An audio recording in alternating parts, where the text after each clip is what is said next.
Daulatabad fort.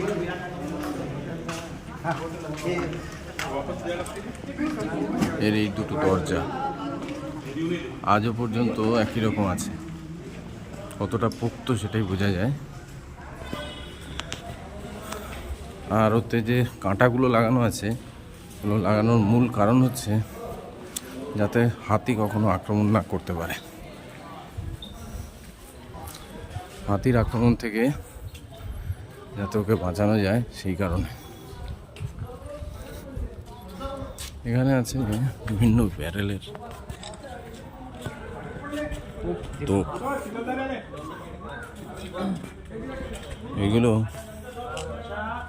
বিভিন্ন সময় এই দুর্গকে সুরক্ষা দিয়েছে।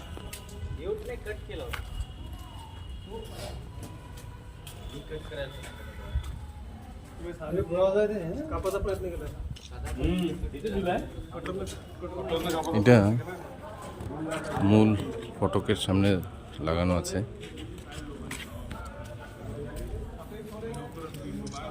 এছাড়াও এদিকে আরো কিছু আছে। উপরে দুটো বড় তোপ আছে, কি বিরাটের তোপ, চিন্তা করা যায়।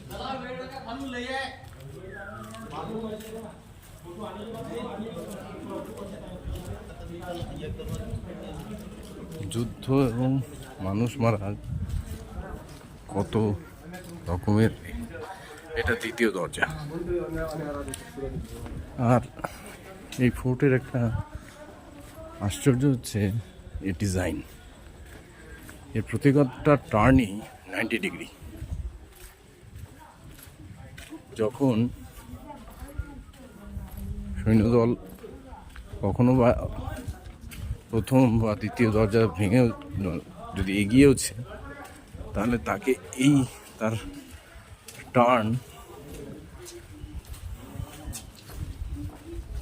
গতি কমিয়ে দিয়েছে।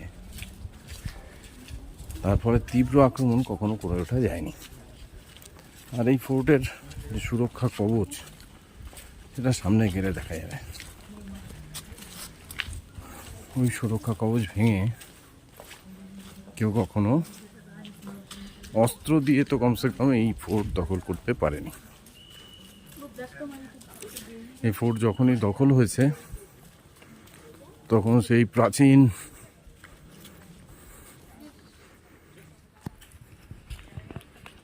যে অস্ত্র, রাবণ যেই অস্ত্রে ঘায়েল হয়েছিল, ঘরকা ভেদি, বেঈমানি, বিশ্বাসঘাতকতা,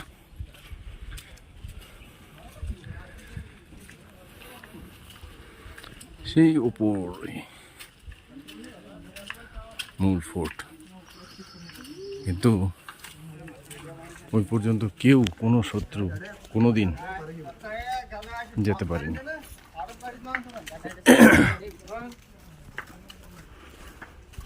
এখানে কিন্তু অনেক বাঁদর আছে, হনুমান, ছোট ছোট। ছোট হলে হবে কি, এই সমস্ত এগুলো বানানো হতো তখনকার দিনে বিভিন্ন রকম পশা সাজিয়ে বসার জন্য। সাধারণত ফোর্টে যারা থাকতো, তারা এই সমস্ত জায়গা থেকে বেচা কেনা, প্রয়োজনীয় জিনিসপত্র নেওয়া ইত্যাদি। সামনে যে মিনারটা দেখতে পাচ্ছি, এই মিনারটা ভারতবর্ষের দ্বিতীয় সর্বোচ্চ মিনার। এখন অবশ্য নতুন নতুন অনেক কিছু তৈরি হচ্ছে, কিন্তু কুতুব মিনারের আগে এটাই সব থেকে বড় মিনার ছিল। এটা বর্তমানে দ্বিতীয় বৃহত্তম মিনার।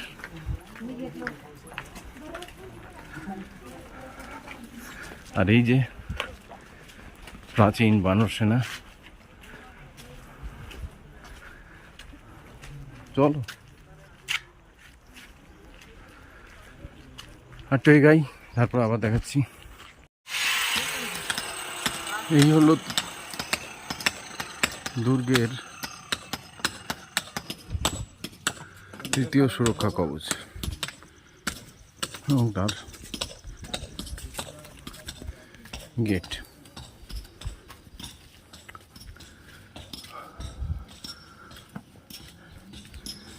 এতেও লোহার কিল লাগানো রয়েছে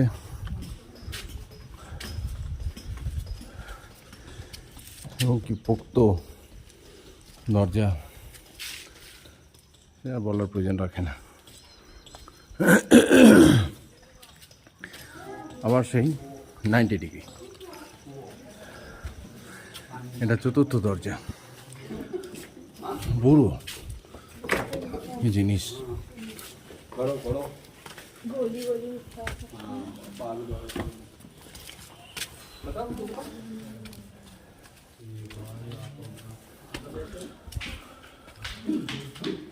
এখানে কিন্তু কোনো দরজা নেই, কিন্তু সেই 90 ডিগ্রি। এখানে যখন সৈনিকরা আসতো, একবারই শুধু এই পর্যন্ত সৈনিকরা আসতে পেরেছিল।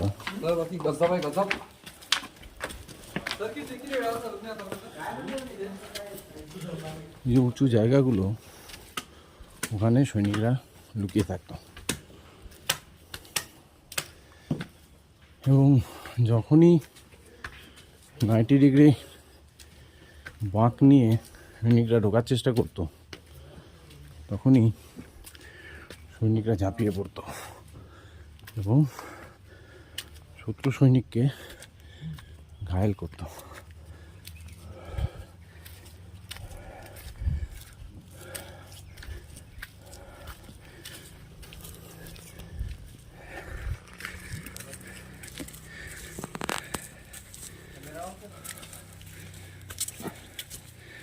এখানেও কিছু সেই পসরা সাজাবার মতো জায়গা আছে।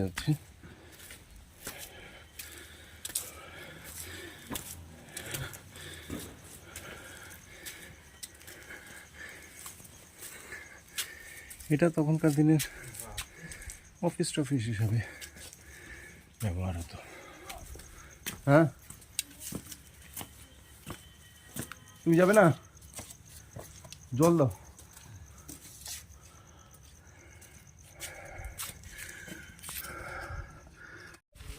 চলো, এইবারে শুরু। আমরা তার উপরে চললাম, দেখা যাক উপরে কি আছে। দেখা হচ্ছে ওই যে আমার পরলোক। এই হচ্ছে সেই পরীক্ষা। পুরো দুর্গটাকে চারিদিক থেকে এই পরীক্ষা ঘিরে রয়েছে। এখন তো সংরক্ষণ নেই, ফলে এরকম হয়ে গেছে। জায়গায় পাথর খসে পড়েছে, বন্ধ হয়ে গেছে। আগে এতে ভরপুর জল থাকতো এবং বহু রকমের বিষাক্ত এবং অত্যন্ত বিপজ্জনক সমস্ত জলজ প্রাণী ছাড়া থাকতো, বিশেষত কুমির। সামনের জঙ্গল থেকে ময়ূরের ডাক আসছে, বাংলায় বলা হয় কেকাধ্বনি।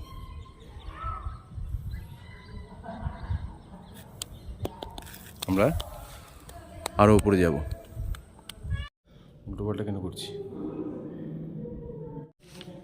এরকম সমস্ত ভুলভুলাইয়া বানানো হয়েছিল। এই একটা, এই একটা, এই একটা, সবকটা সেই একই জায়গায় গিয়ে মিশবে, কিন্তু আমার মাঝখান থেকে একটা আছে। কি প্ল্যানিং, অসাধারণ। আমরা এই রাস্তাটা ধরে যাই। बेटा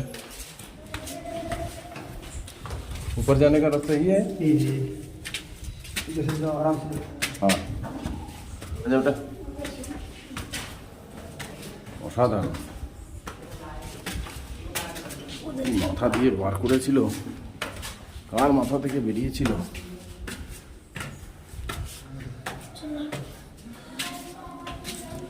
চলো আগে যান। ছোটগুলো অন্ধকার, এখানটা একটু আলো আছে। একটু বাদে আবার দেখা হবে। ওই রাস্তায় এসেছি।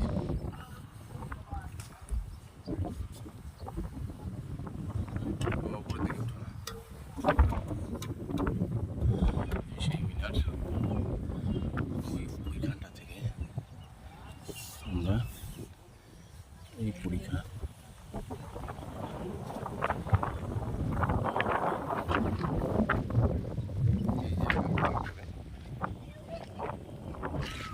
এইখানে এসেছি।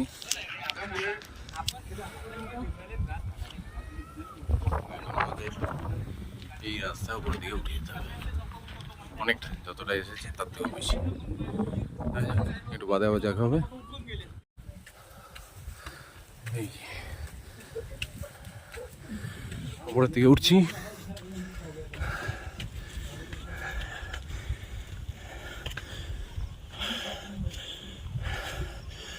গতকাল ব্রহ্মগিরি, আর আজকে এখানে হালটাইট বলার কোনো প্রয়োজন নেই।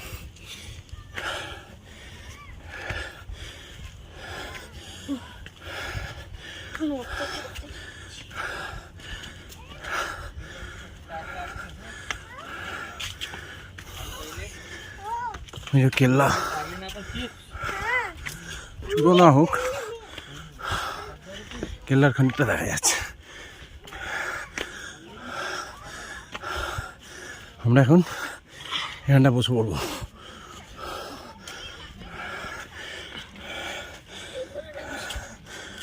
আমার ছোটো কর্তা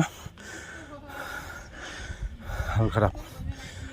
ঠিক আছে, আমাদের আপাতত টার্গেট হচ্ছে এইখানে। আসছি, আমরা আসছি। সামনে কেল্লার অংশ শুরু হচ্ছে, এটা শুরুই হচ্ছে। হ্যাঁ, এটা ভুল বুঝলে হবে না, কারণ অনেক বাকি।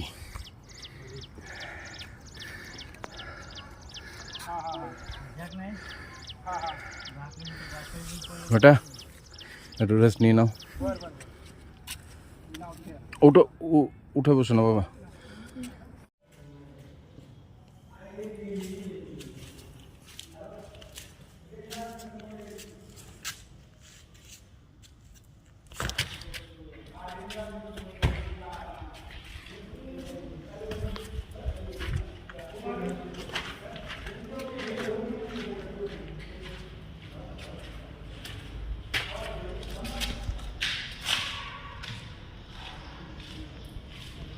দারুণ দারুণ, সত্যি দারুণ। কত খোলামেলা জায়গা, সমস্ত জায়গায়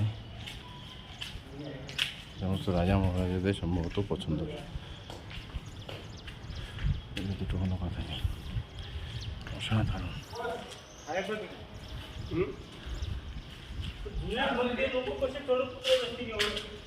অসাধারণ, জাস্ট অসাধারণ। মাঝখানের ঘরটায় ঢোকা দরকার। চারিদিক দিয়ে ভেন্টিলেশনের অপূর্ব ব্যবস্থা। ঘরটাতে এত হাওয়া, তার কারণ হচ্ছে এর এই সমস্ত জিনিসগুলো, চিন্তাই করা যায় না। তখনকার দিনের ইঞ্জিনিয়াররা কত বেশি উন্নত ছিল। এটাকে কোনো অভিজাতরাই থাকতো বা বসবাস করতো, তাদের দুটো কোনো কথা নেই। হয়তো এখানে কোনো হয়তো দরবার বস্তু বা কিছু। সত্যি অসাধারণ, এটা অপূর্ব, রিয়েলি অপূর্ব। তাহলে এবারে উপর দিকে যেতে হবে।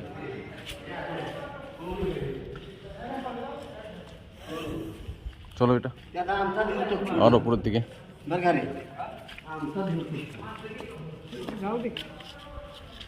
আচ্ছা চলো।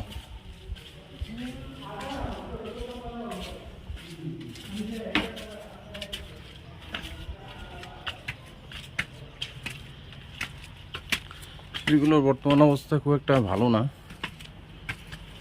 রক্ষণাবেক্ষণের অভাব। অনেক জায়গায় ভেঙে পড়েছে, খসে গেছে। এটা খুব ডেঞ্জার, এটা বন্ধ করতেই হচ্ছে। আমরা প্রায় চলে এসেছি, খুব কাছাকাছি।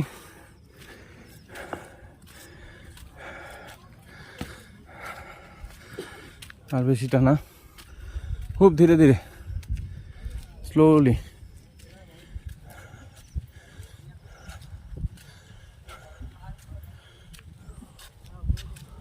এখানে কিছু একটা ছিল তো, অবশ্যই কি ছিল বলতে পারবো না, কিছু ছিল।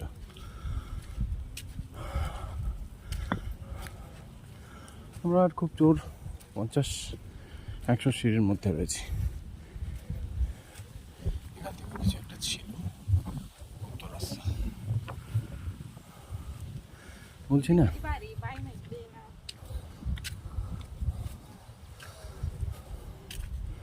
অসাধারণ ইঞ্জিনিয়ারিং,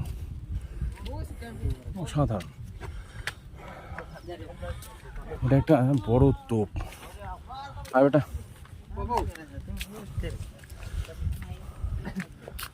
আরেকটা বড় তোপ সম্ভবত উপরে আছে। আর এটা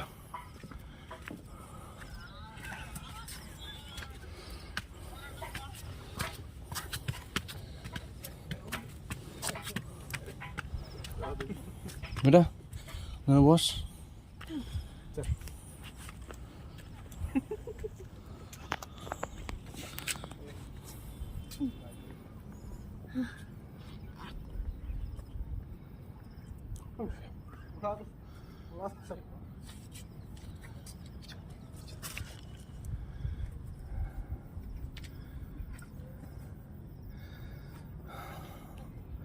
হাঁপিয়ে গেছে আমার বেটা,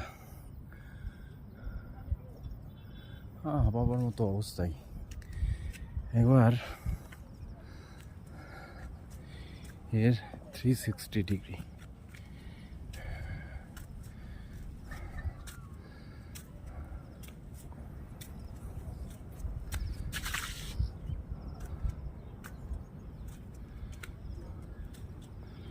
অসাধারণ।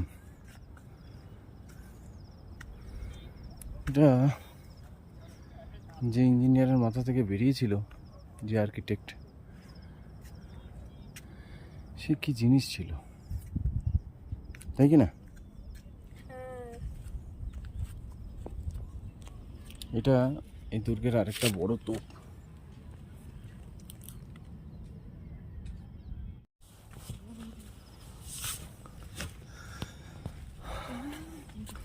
আমরা আমাদের ডেস্টিনেশনের খুব কাছাকাছি। এই আর কটা সিঁড়ি সামনে দেখা যাচ্ছে। এটা একটা খোলা জায়গা।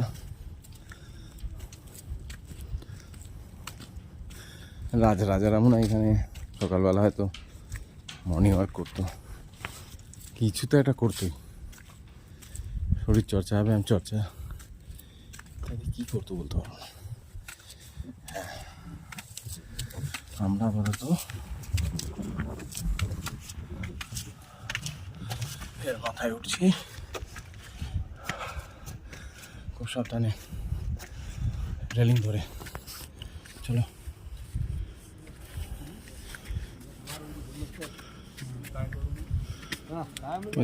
রেলিং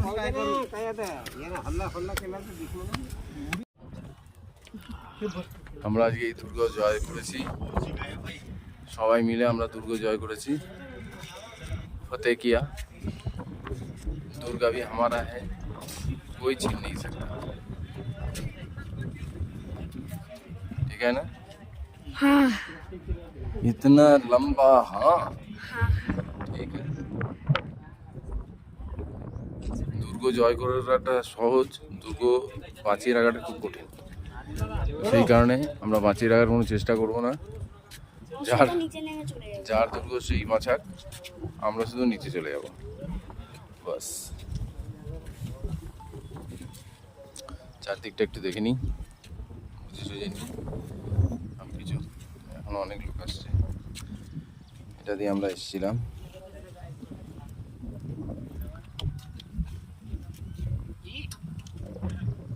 অসাধারণ। এই মাথা দিয়ে সমস্তগুলো আগেকার দিনের মানুষরা বানাতো, কত কিলোমিটার দূর পর্যন্ত সমস্ত কিছু বানানো, চিন্তাই করা যাবে না। সেই কোথায় একটা কেলা বানাবার জন্যে কোথা থেকে কোথায় ব্যবস্থা করতে হতো। সাধারণ। ঠিক আছে, আজকের মতো একটু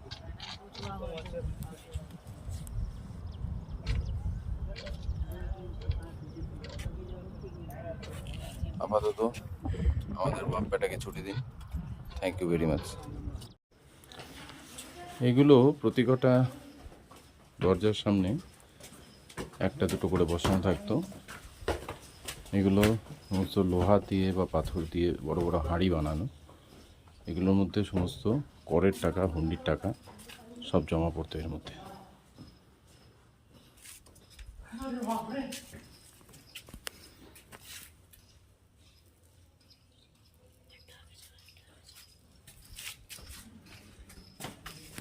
এই দরজা।